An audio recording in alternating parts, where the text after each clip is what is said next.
we've got our Unit 16 here, the different types of coaching and the roles that the coaches can have. We've got lots of different ones here, and the first one that we've got is a coach being a friend. Now they have to have many different characteristics, and this can link to certain sports. So if there's an individual, such as a tennis player, they get close to the coach, as opposed to a rugby team where there's more of them. And we've got some benefits here. So the trainees can come to you for advice, so they'd feel a lot more comfortable with you if they needed advice on some sort of issue that they're having personally. They may find it easier to come to you. However, this may lead to favouritism, especially within a team sport. If the coach has had enough time to get close to everyone, they may pick out certain people that they put forward for the best roles and such. It can also lead to a lack of respect from the participants or the athletes to the coach, because they wouldn't have as much respect, because they wouldn't have taken it as seriously. And we've got some video footage here to show this.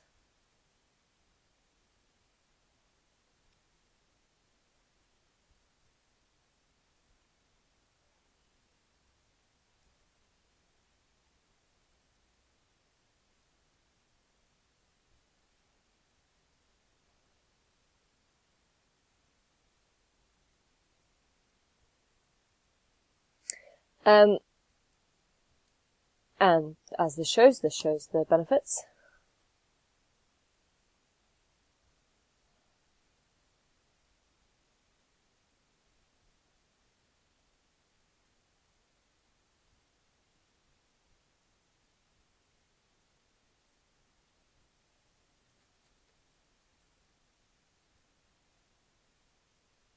And that video demonstrated a lot of the negatives, so that one demonstrated favouritism between the different athletes.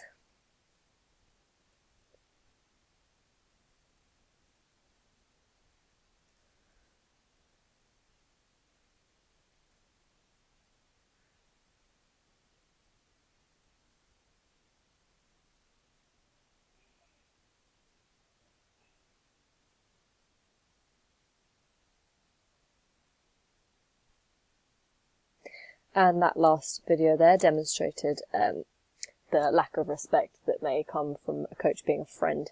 We've also got a coach being an educator here, and as you can see, there's the different characteristics that an educator would need. And again, there's certain sports that may be better for an educator as a coach, but it's not. For this one, it's not necessarily the different sports, it's so much the different levels.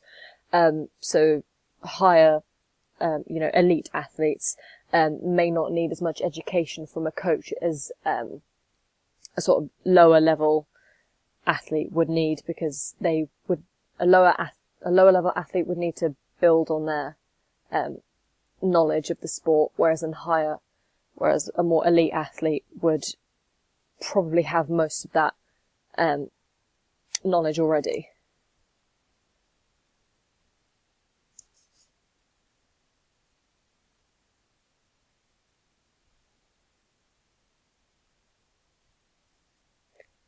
I've got the benefits here, that respect can be shown and friendships can be created. Being an educator, you, as a coach, you'd know that they have a lot of knowledge of the sport, so you'd respect that and you'd respect them because of that.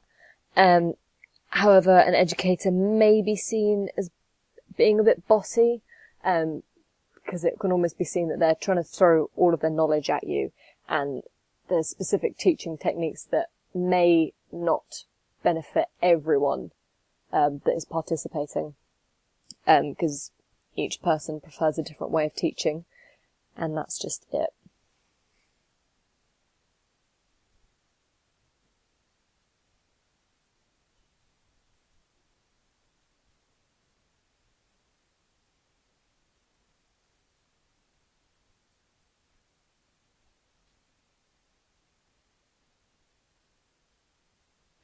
That video just showed the benefits of a coach being an educator.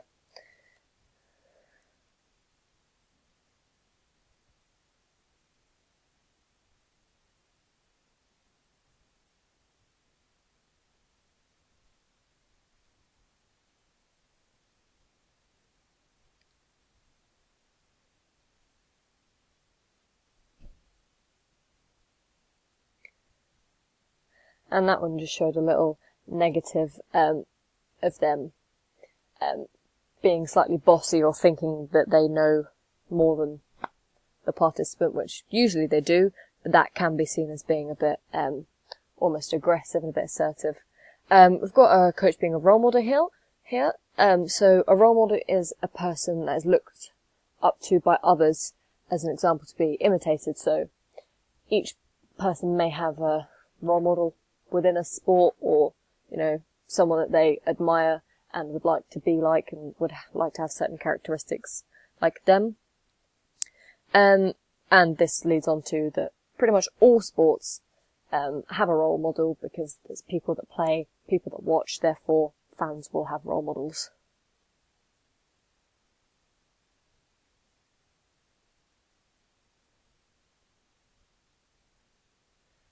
The benefits of this is that if a coach is a role model, they will gain a lot of respect very quickly, as many fans would appreciate them, and they know that they would have a good knowledge of the sport, because they would have been most likely either playing for a long time, or if it's a coach that may be a role model, possibly, they would have a high knowledge of it.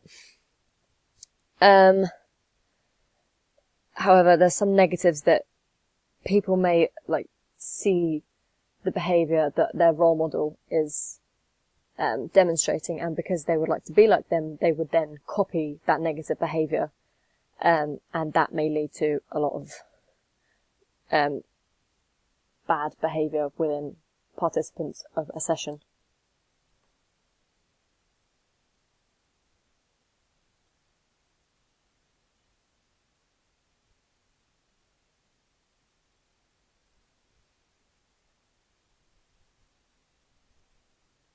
So that just showed a little bit of that just showed a benefit there. So it's a coach showing him the correct technique and then him copying that.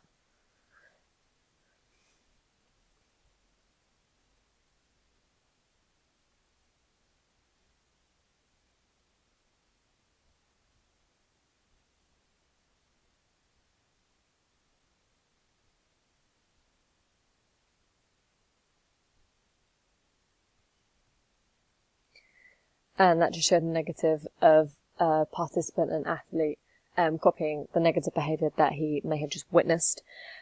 And we're on to the third one here, which is a coach being the manager. Now, the role of a manager is usually to make final decisions, bigger decisions that would benefit and include the entire group that may be involved in the one sport. They also need to be very well organised, because they have a lot that they need to manage, hence the manager title.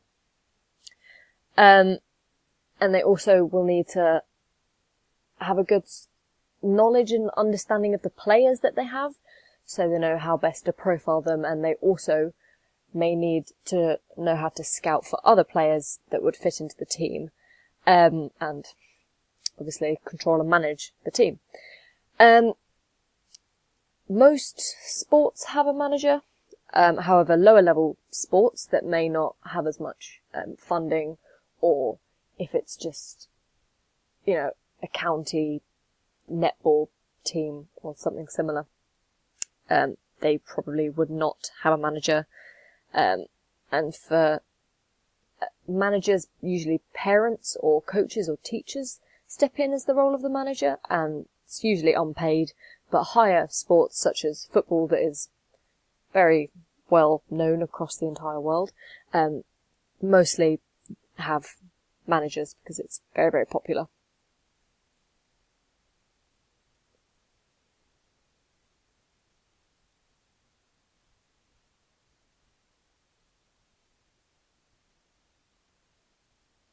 There's some advantages, that they are very high authority, and they've got a good knowledge of the players, like I stated before. But the disadvantages are that because they are a manager, they have a lot to manage, and they would have a lot of responsibilities on the team, so they may get distracted and not put all their focus on the team. And many players may try to impress the manager, and so they can get picked because they know they are of a higher authority, and this causes a lot of pressure on the players.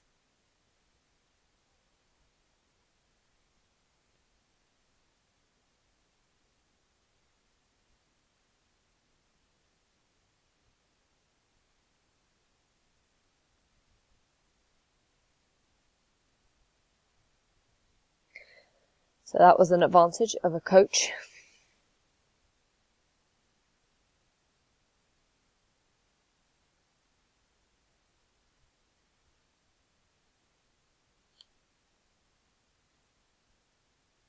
That was a little negative there, of a coach, not being very nice to the players. We've got some responsibilities of a coach as well.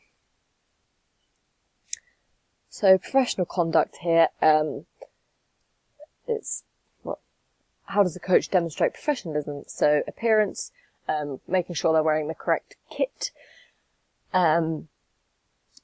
communication and language.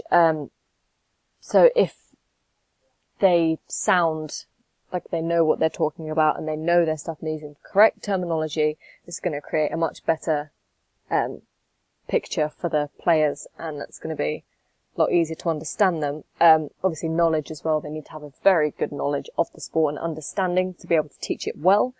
Punctuality, always being on time, always being there ready to teach your session. And preparedness as well. This kind of comes into the punctuality, just being organised, making sure you've got everything, making sure you know what you're doing when you're doing it. And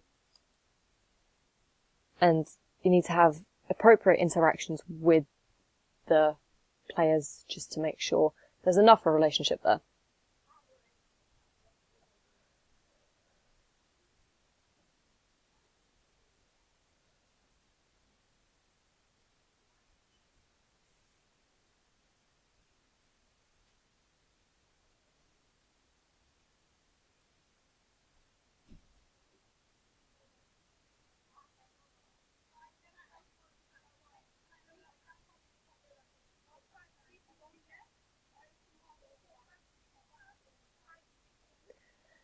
That demonstrates a coach being very unorganised, not being very punctual, and this is why it's a negative. We've got responsibility of a coach, again, equal opportunities for this one, that they need to make sure that everyone is treated equally, and they need to make sessions that will benefit everyone and include everyone, and not exclude certain people due to size, race, gender, disability or any of that. They just need to make sure that they have adaptations for this so they can include everyone. And this will avoid any discrimination that may occur.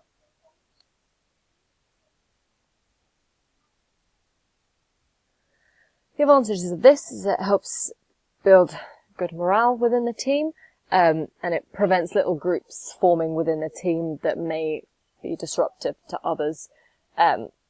And again, it just includes everyone. However, it may cause conflict within the team, because the coach may have to consider certain things and some people may get offended. And by adapting the whole thing, if those that are of a much higher level in the sport, may feel like the pace is a bit too slow and it might not benefit them as much.